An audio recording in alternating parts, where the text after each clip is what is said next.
Yeah, what's cracking, everybody? Welcome back to another episode of Prison Break Raw. I'm your host, the one and only Big JD. Some of yous have been asking me, how do SNYs act when they're in the hole? Well, some of yous have said the shoe, but I'm going to break down the difference between AdSeg and the shoe, or the hole, AdSeg. The difference is you don't just go to the shoe when you're in the CDC. You have to be sanctioned to go to that place.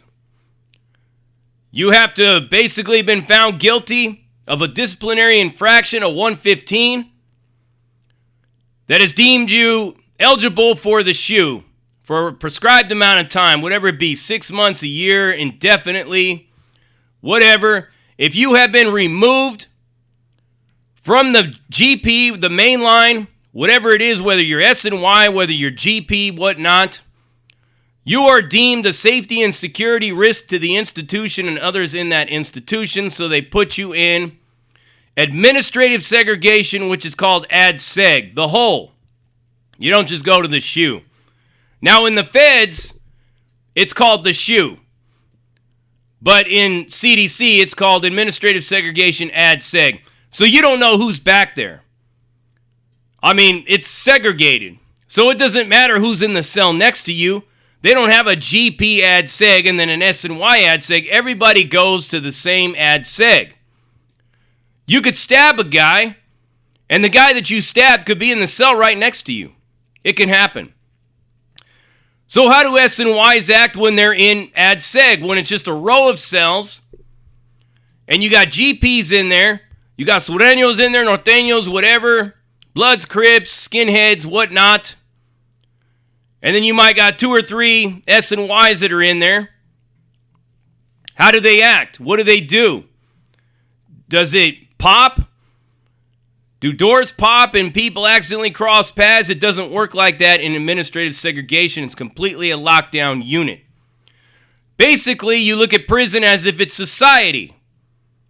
And you're taken out of that society prison and put into a prison inside of the prison, if you get the drift. So anybody could be back there. I remember back early on when I was started to do my term in the CDC back in the 90s, where when you went to AdSeg, you had like rec partners, another cell. That dude in his cell, he would go out to the rec yard with you. You guys would be out there exercising together, whatnot. Doing little laps around that tiny little box you call a yard, all concrete, no trees, no grass, no dirt, nothing. And that's it. Then they changed it sometime past the 2000 with the Safer Prisons Act that was spreading across the country, that was pussifying a lot of these prisons, prosecuting people for knives and even a razor blade and all that kind of shit, going hard on people inside of there. They had separated these AdSeg yards to be individual little cells. So you and your cellie would do laps around a little tiny kennel or cage inside a cage. So when you're in a situation like that, let's say, for example, Chino, Palm Hall, right? I was in AdSeg in Chino and Palm Hall. You don't know who's on that tier with you. You could have homies on there. You can have Blacks, Bloods, Crips, Skinheads, whatever. And then there could be some SNYs on there. So in a situation like that, what do they do and how do they act? Well, I can tell you from firsthand experience that they act the fool in there, right? Misery loves company. You got to understand that a lot of these dudes that are in SNY, for the most part, are miserable people, right? They have a lot of issues internally that are going on, a lot of internal struggles, right? They know they fucked up. They know they're ostracized. They know they're exiled. Most of them, they cannot return back to their neighborhood.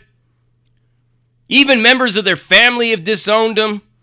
All these things that are going through their minds. So misery loves company. So they're going to try to make everybody else miserable around them as possible.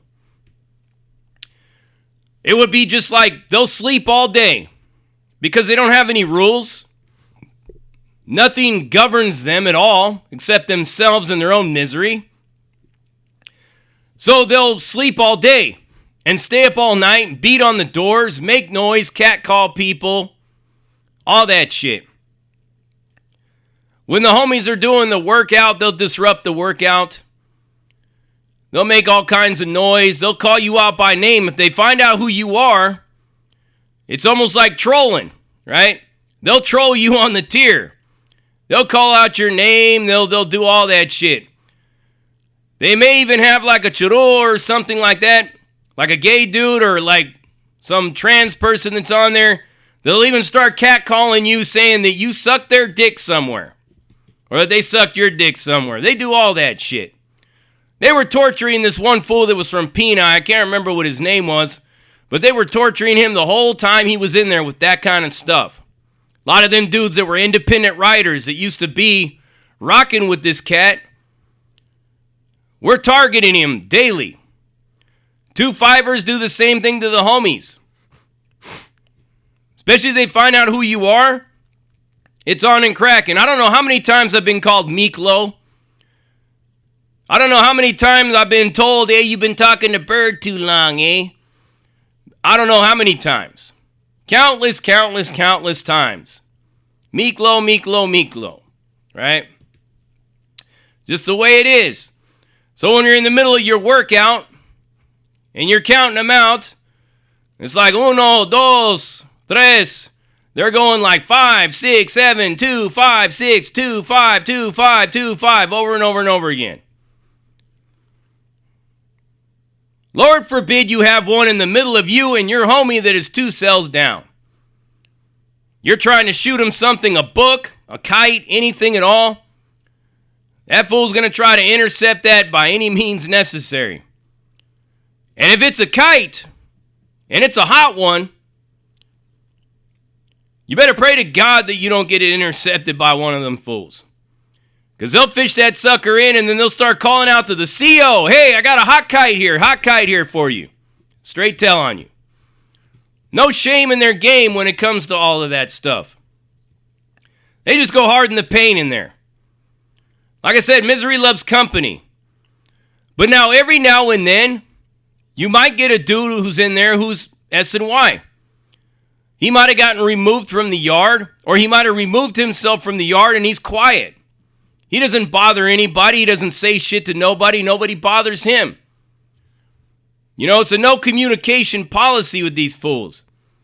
And there's even times where if we know there's none of them on the tier, and there's one of them on there, it'll be complete radio silence.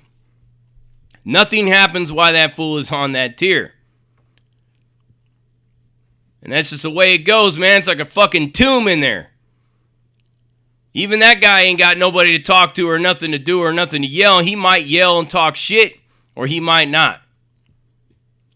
But yeah, a lot of the times even the COs want to make sure, especially like if it's Palm Hall, that they try to keep them dudes in their own spot. For a long time, you know, they'd be going to places like Birch. But when the shit just becomes too overly populated, they've got no choice but to put them in there with you. So you're stuck in there with them. And that's just the way it gets down. I mean, I could give you one example where homie was in there, he got pictures of his ladies and his kids, and he was trying to shoot it over to the next guy, and one of this 2-5er fool was not even in the middle of these two, but he was off to the side. He was like a cell to the other side of the guy that was trying to capture the incoming message, the guy that was trying to fish it in. This fool starts shooting his line out there to try to get it. And he got it. So he had pictures of this guy's kids, pictures of this guy's wife. Luckily for him, he wasn't stupid enough to send it in the envelope with his family's address on it. He was at least smart enough not to do that. But the things that this guy was doing, talking about his kids, talking about his wife, saying he just fucking hit one 3 times in the morning to his old lady. These are the kind of things that you have to deal with when you're in there with these people. And it makes you wonder why nobody likes him. But again, like I said, it depends on the individual. Not all of them, when they get in there, they act that way, to be fair. Every now and then you might get one who, just some guy, he just decided that he's had enough. He don't want to be a part of it no more. Maybe he's not worried about the neighborhood he's going to go back to. Maybe he's got an old lady who's going to stand behind him through thick and thin. And nothing else matters, but he's done. Now, of course, he has to go through AdSeg while he's going through all that step-down process and everything. So he's back there. He may be one of the most respectful people on the tier. You never know. There's been a couple of cases where that's happened. There was even a case where one of these cats that was SNY had actually got somebody's car, their kite or their line that was stuck. He had actually got it and fished it out and sent it back to the dude. It happens. Nobody's going to thank him for it, though. But, I mean, on the inside, you're kind of like, damn, good looking out.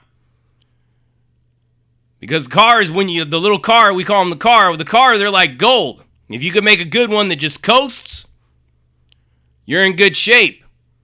So you want to hold on to it, and if you lose it, you're going to try to get it back. Everybody's trying to fish it and get it back. But this one cat who was SNY sent it down the line, got it in, pulled it in, and sent it back to the cat that was trying to get it back. Just you never know what goes on in there. But yeah, AdSeg in the California Department of Corruptions and Rehumiliation isn't a fair to where you don't know who's in the cell next to you. You could be in a spot where it's just like maybe a few cells and there's solid doors or whatnot. You could be talking to a guy the whole time. Come to find out that he's a piece of shit or he's a rapist or something like that. Sometimes they'll try to fool you. They'll try to become your friend. The only person that you have to communicate with. They'll start milking you for information or doing all this shit. Next thing you know, you don't even have any idea who you talk to. It's the way it is in there. Crazy game. AdSeg life. Completely separated from everything else. Not knowing what the fuck is going on or anything at all. And that's what it is. You already know what it is. You heard it right here. Prison Break Raw, uncut, uncensored, no holds barred, non-sugarcoat, not politically correct, all up in your face, slapping you with that dick of reality. And I'm out.